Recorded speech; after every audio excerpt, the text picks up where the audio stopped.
A tremendous honor to be here today and to talk to you as a community. I think so many people have done so many things to make this collider happen, and it's so exciting to me to be a part of it. I think one of the things I like to tell stories, and so I'm going to tell you, my experiences as a civilian who leads a big part of the government. I'm also in uniform. I'm an active reservist, and during my active time, I participated in a academic challenge of universities, a competition among universities, where it was an emergency response challenge, where it was about climbing from, bringing gear, and climbing from a ground location to a 600-foot elevation. And universities from across the entire country came to participate in this challenge. And there were several teams, but there was one team that was a historically black college and university team. And I don't necessarily want to name any names of a particular school, but let's just say this school had a really good view of the prairie. And the neat thing was every team had a military person assigned to them that was going to be their climber. And I took the position of being the climber for the HBCU team. And they were going to transport me with a bunch of gear and equipment and technology to the top of a 600-foot ledge.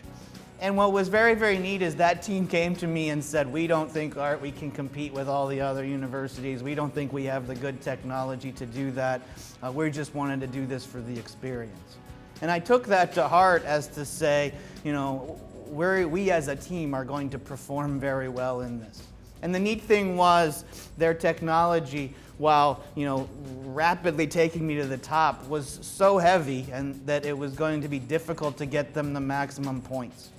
And I remember looking down and grabbing that technology and lashing it all and tying it to me. To get maximum points, I had to climb up onto the very, very top of the tower. And the feeling that I had of accomplishment of getting to the top of the tower, to climbing, to getting their equipment over the edge, and seeing their name as an organization at the same level as any other university and all the other teams was just so exciting to me. And the students that participated in that challenge were so excited about what they had accomplished. You'd have thought we won the Super Bowl. And I think that's very, very telling because we're in a very, very difficult time. The situation is there are so many wicked problems that not only the Air Force, the Space Force, the Department of Defense, but across the country that we are trying to deal with. These are problems that they're not simple problems to deal with. The idea of, you try to solve one part of this technological problem and you cause problems in other areas. The idea of data and information, these are all very, very wicked problems.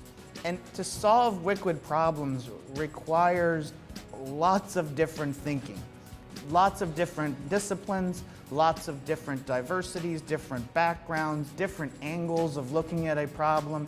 That's the basis and the foundation of innovation. And this collider is part of trying to spark that innovation amongst another group of individuals. We need the support of the historically black colleges, that innovation that I felt personally took my life into their hands and stuck me on the top of the tower. We need you as an organization or a group of organizations. The Air Force program of Small Business Innovation Resource or Technology Transfer is actually $1 billion annual program as part of the Congressional SBIR STTR program. And as General Pringle said, $97 million of that annual budget for the Air Force is about a partnership between a university or an academic institution and a small business. Well, as we looked through the data and looked at the different things, Anissa and I, as part of one of my colleagues that I've been working with, or we've been working with on this, we saw that it was just a disproportionate number that the historically black colleges and universities weren't even partnering with small businesses and weren't putting in proposals. And so we kicked off this initiative and Anissa taking the reins of that to say, well, for whatever reason, community, that you're not putting in proposals into the Air Force, we need you. And this is, to some extent an appeal to say, we cannot solve these wicked problems without you. There is a hole right now in our team. There is a hole in the team that's going to respond to these major problems. And that is that we are missing the support of the historically black colleges and the minority institutions. You bring something to this equation, to solving this wicked problem that no other organizations and institutions can fill. We need you as part of that. It's a large program. We have partnerships with all kinds of different organizations. It's a full and open competitive program. But we are noticing, or we've not only seen that there's the value that the historically black colleges can bring, needs to be part of our program. So I appeal to a couple of different, folks, and what's the value that's brought by this? And really, there are three things that are so very important. First and foremost, it's about creating an economic industrial base that the defense can be part of and the defense can rely upon. It's sometimes very difficult for people to recognize, but we feel that we succeed as the Air Force and Space Force, as small businesses and historically black colleges and universities, as you succeed. It is okay for you to become profitable, for you to develop businesses, business models, and products. That is exactly what the SBIR and STTR program is about. It's actually something that's considered America's seed fund. So this is seed funding for larger and bigger involvement. This is not a one-time proposition. These are not single one-offs. The intention is that this will truly become an economic investment in the Air Force and the Space Force and the whole national economy. The second piece is that you're helping to deliver technologies and conduct research, development, test, evaluation that supports our warfighter. And not just the Air Force, but the Space Force. And not just the Air Force and Space Force, but the DoD across the whole. And we are, that is a tremendous, tremendous responsibility and value that comes from the program. And the last is speed. These problems are complicated problems, and they are challenging problems. And time is not our friend. We need to be solving these problems very, very quickly. And the greater minds that we can bring to this program, the greater organizations that we can bring to this program, students, small businesses, diverse thinking, the faster we can get you together as collaborative partners, the faster we can pursue that solution. So economic value, delivering, transitioning technologies, and getting there fast, all very, very important things to the overall program. The last thing I really wanted to talk about today was kind of an appeal to certain communities and folks. So first and foremost, to the historically black colleges and universities that are out there today. You have tremendous capability within your students. You have tremendous capability within your faculties, and you have tremendous capability within your facilities and assets and resources.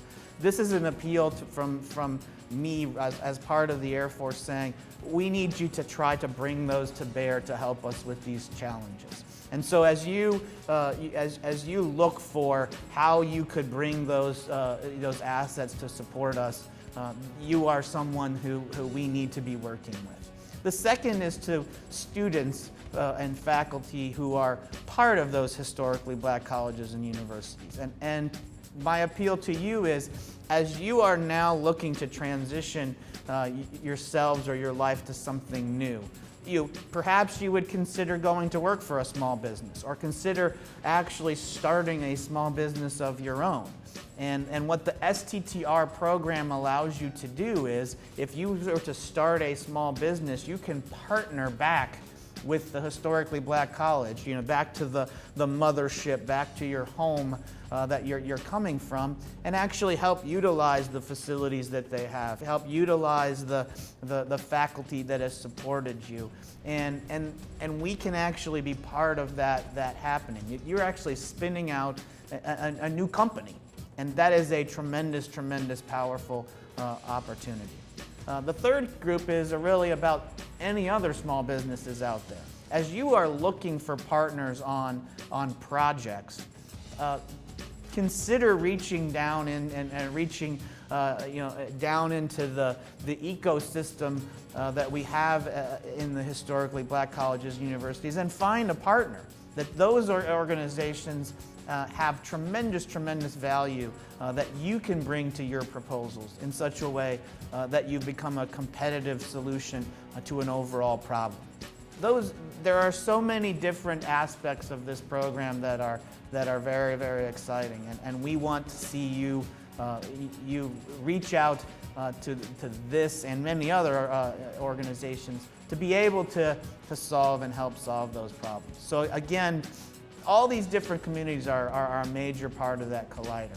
One of the things they talk about in innovation is that the way to solve problems is you take a group of people from lots of different diverse backgrounds, you put them in a room, you give them a finite amount of time, unreasonable amount of problem, and not enough resources to solve it, and you'll find massive and wonderful things happen. Because the pressure of the situation gets people to work together to solve problems. And we are confident, we've seen this happen time and time again, we are confident that by bringing in the folks that have either traditionally or non-traditionally worked with us, we can find and develop great things.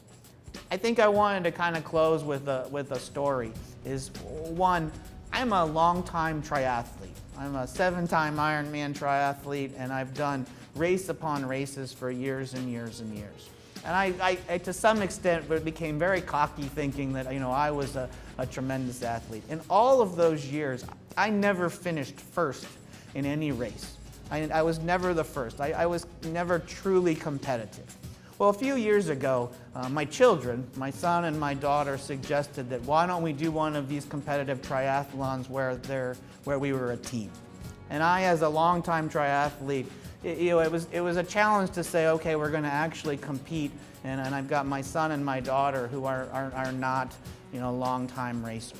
Well, what was interesting was when we came together as a team, let's say a large business or the large Air Force, and I brought on these small business entities, was the first time ever that we won our bracket, we won our age group. And as I stood on the podium and I held a medal, I realized that it was a partnership with the non-traditionals, my children, that is actually helped me accomplish crossing the finish line first and holding that medal. I am appealing that the United States Air Force as a whole needs you. We need your help in being able to cross the finish line on these programs and cross these goals. We need your help into being able to accomplish this very difficult task of hitting these wicked problems, hitting all of these different areas. There is no limit on what we can do when we collaborate together. And so as we look forward, not only today, but as a long-standing and long-standing tradition from now on, please look at the Air Force and the Space Force as a place for you to apply your efforts. If we've done something that has made you feel that it wasn't as good of a competitive environment, or it wasn't a good fit, then I apologize. That is not the case, and we truly need you. I think this is a tremendous opportunity. I think this is a tremendous opportunity for you, but more importantly, I feel like this is a tremendous opportunity for us. And as we stand on the ground looking at this 600-foot tower, I cannot wait to stand on the top of that mountain and look down and say it was because of this kind of a partnership.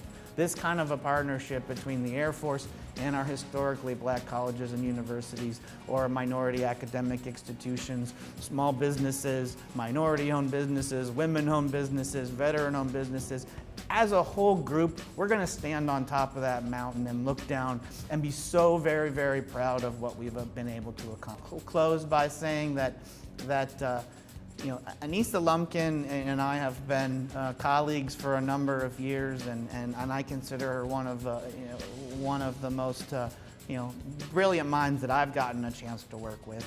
But more importantly, she's become a true friend, and it's been great to mentor her and to receive her mentorship as well. So I feel supremely confident that she was the right person to lead this initiative, not only for the Air Force and the Space Force, but as an example to many of the other government organizations on how to reach down into not necessarily underserved populations, which is something that the term is, I want to say, underutilized populations. That, hey, this is a member of our team that's missing. And Anissa and the rest of the team here who has put this one of many leaning forward to bring you into our system. I'm just eternally grateful to her and to sit here with you today. So that said, again, we have proposal opportunities coming up. Put in a proposal. If you're a small business, reach out to the historically black colleges and universities for a partnership. If you're a historically black college and universities, reach out to the small businesses. If you're a student, start a small business and reach back to your home of record or your university of record. The possibilities of this program and how it can support you are pretty much endless, and the challenge is really on you to use this program to the full extent. So thank you, and again, congratulations to the data processing organization on your anniversary, and looking forward to another 45 plus of opportunities for you with the Air Force and Space Force. Thank you.